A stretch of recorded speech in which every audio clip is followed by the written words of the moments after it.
আলহামদুলিল্লাহ, আমরা গিলেলতা গাছ দেখতে এসে গিলেলতা ফল দিয়ে হাঁসের মাংস রান্না করে অনেক সুস্বাদু এবং টেস্টি। গরুর মগজের মতো লাগতেছে, কিন্তু হাঁসের মাংস অনেক টেস্টফুল।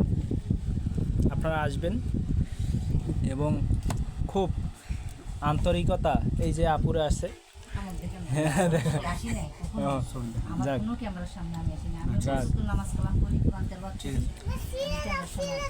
যাক আপু ক্যামেরার সামনে আসে না, কিন্তু অনেক আন্তরিক হবে এবং রান্নাটা এত টেস্ট। আপনারা আসবেন, এসে খাবেন, এটা মিস করবেন না। এখানে এসে কেউ যদি এটা না খান তাহলে বিশাল কিছু মিস করে ফেলবেন। আসবেন, এখানে খাওয়া দাওয়া করবেন ইনশাআল্লাহ। আসসালামু আলাইকুম।